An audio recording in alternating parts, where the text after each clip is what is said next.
سلام تعنا فقري ببزلخم ويبصحهم كبرات تختاتلتي تግራይ ስትሪም ሚዲያ ንሰዓት ዝሓዝና ዮም ዜናታት እንሆ በፈለማ አርእስተ ዜና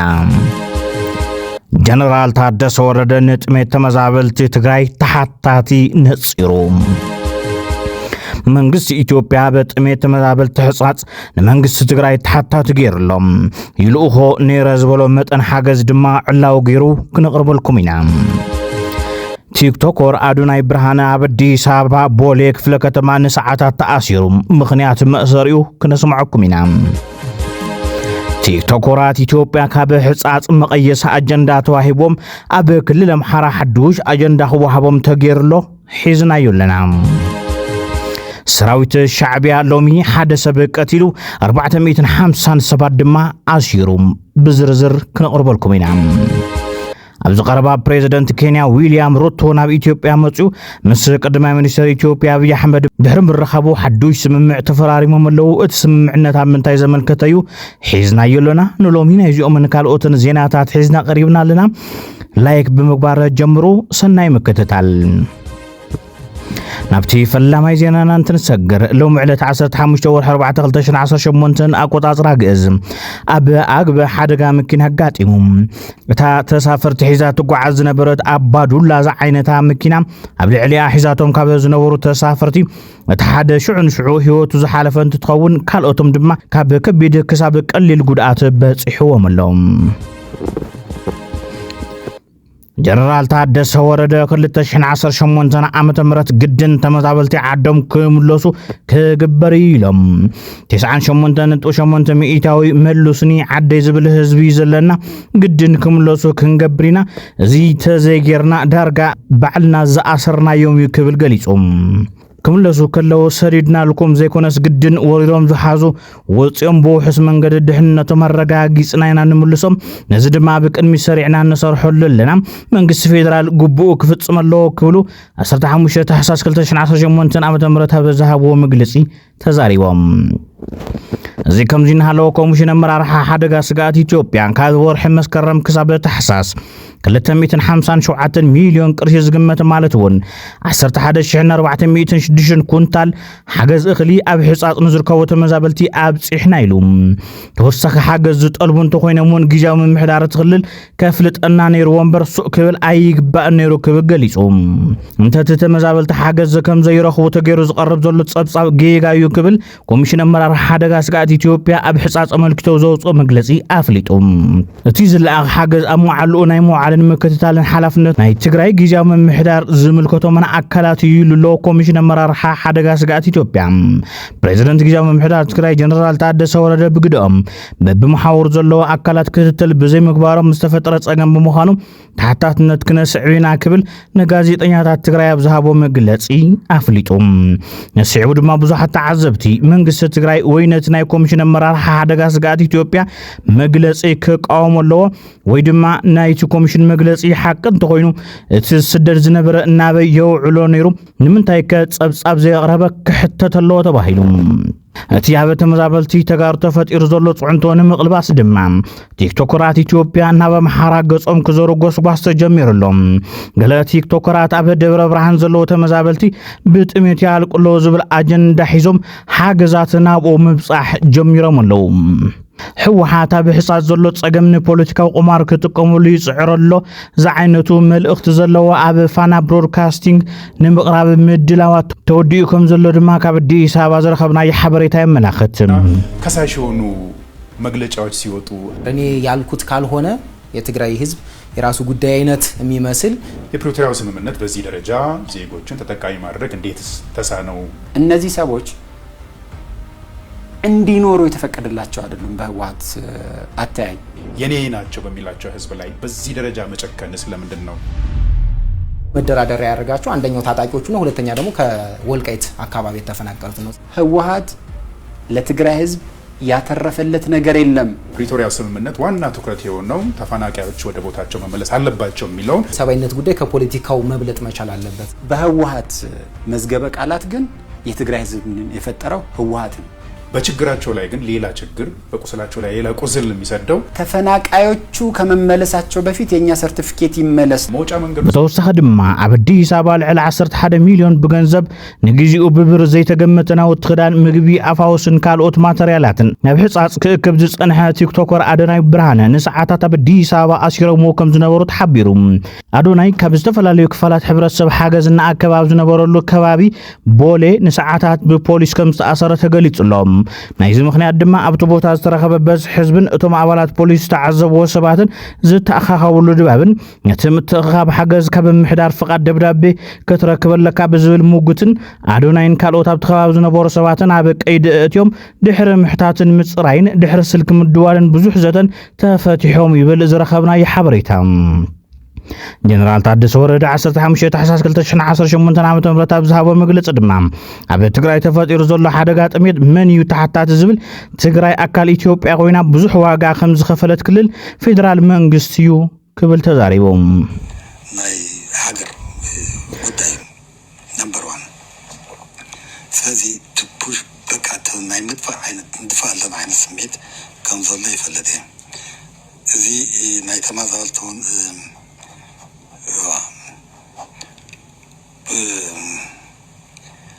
بوجن دهر كوينه تواجهكم زيملسكم نندهر كوينه كنملس زيجوركم نندهر كوينه وهذه نخليكم نيتكراي كنولينا بريتراك بسلام كفتح يذبن and كم من استقلايون كنات كترف الله زي بسلام كفتح الله بسلام كفتح الكالي ناوخينات مغنيات كوني ولا نزل تعاوز أنا عملت هنا لنا أوكي صار فيدرال مكسيك فتحضر أبو أمبر ودب ناصرنا تግራይ በዝሓለፈ ዓመት ውድብ ዓረናን ባይቶናን ውናትን ኮይኖም ብሓባር ኣብ ሕጻጽ ዙርዩን ዝነበረ ትዕዘብቶም ኣቕሪቦም ነይሮም እዮም ካብቲ ኣብቲ እዋን ዝነበረ ትዕዘብቶም ኣብ ሕጻጽ ዝነበሩ ጸገማት ብኸምዚ ገሊጽዎ ነይሮም ናይዘን ኤክስካቫተራት ዚኣተን ሓላዊ ክኸውን ዘይግብኦ ምእንተ ህዝቢ ትግራይ ዋጋ ዝኸፈለ ሰራዊት ትግራይ ሓላዊ ኤክስካቫተራት ናይ ወርቂ ኣረይቲ ኤክስካቫተራት ኮይኑ ካብ ምርኣይ ንላዕሊ ዘሰክፍ ዘሕዝን ኣይህሉን ግን ዝተዓዘብናዮ ንሱ እዩ ተመዛበልቲ መልክዖም ቀይሮም ዓጽሞም እናተርአ ዓይኖም ጠሊቁ ደሪቆም እናተርአ ደቆም ባዕላቶም ተመዛበልቲ ዝበልዎ እቶም ንኡሳት ደቅና ኣርዮም ገለይሎም ከይጥውሩና እኳ ንሶም እውን ተኸልኪሎም ብልማዳዊ መንገዲ ከምቲ ንቡር ከምቲ ዝነበረ ሃሰውሰው ኢሎም ዝረኽብዋ 100-200 ትኾን ቅርሺ መዓልታዊ ወፃእ ክትሽፍን ትኽእል ተኸልኪላ ብግብሪ ተኸልኪሉ ህፃናት ተኸልኪሎም ወለዲ ኣብ ኬንዳታት ተዓፂፎም ሰውነቶም ዘይምሰል መሲሉ ምርኣይ ዝተለመደ ኮይኑ እዚ እውን ተዓዚብናዮ ዝመፀና ኩነታት እዩ ማለት እዩ ሰሜን ምዕራብ ናይ ሰሜን ምዕራብ ጉዳይ ጥራሕ ኣይኮነን ሽረን ከባቢኡን ዘሎ ኩነታት እንድሕር ደኣ ናይ ሽረ ናይ ከባቢኡ ጥራሕ ጌርና ንሪኦ ኮይና እውን ኣዝዩ ሓደገኛ ኩነታት እዩ ክፍጠር ዶክተር ደጀነ መዝገቦ ወሲኹ ሕጻጽ ካብ ጥሜት ከይናግፍ ብገዛ ኣሕዋትና ሓለውቲ ዋርድያታት ተቐሚጦም እዮም ኣብ ጥሜት ክንዕጾ ገይሮምና ዝብል ጥርዓን ከም ዘቕረበሎም ድማ ገሊጾም ውሑዳት ጎባልል ብናይ ባዕልና ዓቕሚ ብናይ ባዕልና ተጋደልቲ ሓለውቲ ገይሮም ልምዓት ጉጅለ ሓለውቲ ገይሮም ዝብዝብዝዎ ዘለዉ ሃፍቲ ተፈጥሮ ካፍቱ ምብዝባዙ ንላዕሊ ካፍቲ ተፈጥሮ ምዕናው ንላዕሊ ኣብ ጸጥታ ዓድና ዝፈጥሮ ዘሎ ስግኣት ቀሊል ኣይኮነን ካብ ቁፅፅር ወፃእ ዝኾነሉ ኩነታት ወይ ናይ ኢንተርናሽናል ክሪሚናል ኔትወርክ ሃብ ክትከውን ትኽእለሉ ኩነታት ሽረ ብሰፊሕ ይዝረአ ዘሎ ማእኸል ክትኮነሉ ትኽእል መን ይቆፃ ኣብ ሽረ ጥራሕ ተሓፂሩ ዝተረፈ ኣይኮነን ሽረ ድማ ብመሰረቱ መላእ ካብ ጫፍ ክሻፍ ጫፍ ዘሎ ትግራዋይ ክቃለሰሉ ክምግተሉ ዝግብኦ ኩነታት እዩ ትግልበጥ እያ ዘላ እቲ ከባቢ ይግልበጥ እዩ ዘሎ بكيميكال يحصب يزلو سب انسسا قصبو حصخو كله على حدغا يوديو زلو ازي ناتاي غدا يلو زي قالس زي مغت تግራዋይ كهلي نبور يكونن ወናኒ ሚድያ ደደቢት ዝኾነ ኃይለ አረፋይነ ጽሐፈ ጽሑፍን ብዙሓት ተቆጥዑም እቲ ጽሑፍ ሕዝውን ጎና ጎንና ህይወት ድሕን ስራሕትና ዘላቂ መፍትሕ ጸገም ንሕሰበሉ ኢሉ ዝጅምር ኮይኑ እተንዞም ጀጋኑ መናእሰይ ማለት እውን ቲክቶከራትን ካልኦት ለገስትን ዘቕርብዎን ዘለው እንዳድነቁ መሪሕነት ትግራይ ግን ዘላቂ ፍታሕ ክገብረሉ ኣሎ ብምባል ምኽረ ሓሳብ ይቐርብ ኣብቲ ምኽረ ሓሳቡ ኣብ ቁጥሪ 1 ንወስን ዝብል ኮይኑ ንወስን ብሰላም እንቢንተሎም ካልኣይ መማረፂ ይተሓሰበሉ ክብል ጽሒፎም ብዙሕ ሰብ ድማ ካልኣይ መማረፂ ይተሓሰበሉ ማለት ኩናት ይጀምር ማለት ይብማል ክነቕፎ ውዒሎም ብተወሳኺ ድማ ትግራይ ብኸባቢ ዝፈላለዩዋ ዘለዉ ሰባት ሽም ዝርዝር ተረኺቡሎ ክብል ዶክተር ሃይለ አረፋይነ ገሊጹሎም ካፍቶም ብኸባቢያውነት ዝኸፍሉና ዝነበሩ ጻድቃን ይተሓደ ጌታቸው ይተኻሊ አሰፋ ብርሃ ዝበሃል እውን ከምኡ ኣብቱ ግዜያዊ ምሕዳር ናይ መጀመርያ ዝነበሩ ሰባት ህዝቢ ትግራይ ዘባረሮም ኣብየለው ተኣምር ዝኾነ መረዳእታ ክበኩም ኣብ ምንታይ ከም ዘለና እውን ክትርድኡ ምንታ ከምኡ ገይሮም ብኸባቢ ይኸፍልዎ ነቱ ህዝቢ ከባቢያውነት ክነግስ ደይገብርዎ ክዕንብብ ደይገብርዎ በብኸባቢኡ ከባቢያውነት ምስ ዓንበበ መዓት እንስሳ ክሓስብ ዘይኽእል كنا سئلوا من أبندا حتى لا مجلات زنبرة رابعة كفل حمشة كفل خسجر زي كعله ألف دمفف نزيهم ده يتحزوهم فيسبوك جلس توسنا فلورس لزلهم يعوي ناول زتريوه وين ناول ويقول يوم زيد اللي مسلتات نراي زتريوه فلورس لزلهم أو ويكبها لما حوارا ميديا هو يجور ما حوارا ميديا تخرتي تقول ኣብ ፈነወ ሚድያ ህዝቢ ብዝ ህዝብ ሚልዮናት ኣብዝ ሪዎ ትኹረት ግበሩ ባህሊ ጋዜጠኛ ርእዮት ሚድያ ቴድሮስ ጸጋይ ኣብ ትግራይ ቅጽዓትን ተሓታትነትን ከሰፍን ይግባእ ኢሉ ረሃብ የህወሓት መልክ ነው ረሃብ የህወሓት ሰብስታንስ ነው ህወሓት ተግቶ መፍጠር የሚችለው ደብረጽዮን ተግቶ መፍጠር የቻለው ይህንን ረሃብ ነው ነገራችን ላይ እኔም ማዝነው የሆነ ቦታ የሆነ ሰው የሆነ ያክል ውድመት አድርሶም ስቲል በስልጣን ሊቀጥል በፖለቲካ ውስጥ ሬሌቫንት ሆኖ ሊቀጥል የሚችልበት ሁኔታ መኖሩ ነው የሚያሳዝነው በትግራይ ውስጥ የትኛውንም ወንጀል ፈጽመ ፖለቲካ ውስጥ መቀጠል ትችላለህ ህወሓት ውስጥ ጦር በአንድም በሌላ መንገድ የምትወሸቅበት እስከሆነ ድረስ ምንም አድርጋ መቀጠል ትችላለህ የ1 ሚሊዮን ሰው ሞትም ከፖለቲካ ለመውጣት ምክንያት አይደለም ለቅጣት ምክንያት አይደለም ለተጠያቂነት ምክንያት አይደለም ትግራይ ውስጥ 1 ሚሊዮን ሰው መሞቱን ክዶም እንደ ደብረጽዮንና እንደ ፍትለወርቅ ፖለቲካ ውስጥ ከመቀጠል የሚያግድ ነገር የለም ትግራይ ውስጥ ይሄው እንዲህ ያለ በመላ ትግራይ የተሰራጨ ሰቆቃ ሰባዊ ሰቆቃ አስከትሎ ፖለቲካቸውም ፖለቲካ ውስጥ ሬሌቫንት ሆኖ መቀጠል ይችላሉ ቅጣትና ተጠያቂነት ብሎ ነገር የለም መንቀሳቀሲ ፍንቅል ዝብሉ ውዳበ ዝነበረ የማነ ንጉስ ቀድሞ ሟቱ ተዛረቦትን ቢቲ ዝብሉ ወገናት ወጽዮም ኣብ 30 ዓመት ውሽጢ ትግራዋይ ተጠቀመን ውሕዳት ካድረታትን ባለስልጣን ህወሓትን ንሶምን ቤተሰቡን ተጠቂሞም ኮን ኸልዮም ርግጽ ደቆም አውሮፓን አሜሪካን አቆይቶም ኮን እዮም ንርኢና ኣብ መቀለ ፎቃት ተሰሪሖም ኮን ኸልዮም ንርኢና እቶም ፎቃት ግን ናይ መን እዮም ዓርሳን ፈልጦ ናይ ውሕዳት ሰባት ህዝቢ ትግራይ ኣብ 30 ዓመት ውሽጢ ኣብ ሕሱም ድኽነት እዩ ዘሎ ኣብ ኢትዮጵያ ተዛዓበየ ድኽነት 29% ኣብ ትግራይ ዘሎ 3.8 ሚልዮን ተጋሩ ብሴፍትነት እዮም ዝነብሩ 10 ኪሎ ወዲ ዓኸር ዝበሃል ትፈልጥ ኢኻ መሸላ ወዲ ዓኸር እንዳተሰፈረሎም እዮም ዝነብሩ ኣበይ ለት ለውጢ ኣበይ ለት ምዕባለ 3000 ትምህርት ቤታት ኣብዳስ ኣለዋ ማይ የለን ኣብ ሪፖርት ግን 100% ማይ ያራኸ ማይ ያሳኺዕና እዩ ሓረስታይ ትግራይ ሚልዮነር ኮይኑ ሚልዮነር ሓረስታይ ተጠርና እዩ 245 ሄክታር መሬት ብመስኖ ልሚዕና ይብሉ ትኩኩድ ዝኾነ ናሓስቲ ትዳቶ ትግራዋይ ግን ኣብ ስደት ይደል መንእሰይ ትግራይ ሕዚ ኣብ የመንን ኣብ ስዑድ ዓረብ ጥራይ 42000 ተጋሩ ከለዉ ሰራዊት ሻዕቢያ 15 ታሕሳስ 2018 ዓመተ ምህረት ሎሚ 457 ኣሲሩ ተባሂሉ ኣብ ኤርትራ ንኡስ ዞባ ሎጎ ዓንሰባ እትርከበ ቃራና ኩዶ እትበሃል ዓዲ ሓደ ያፌት የማነ ዝባል ወዲ 16 ዓመት መንእሰይ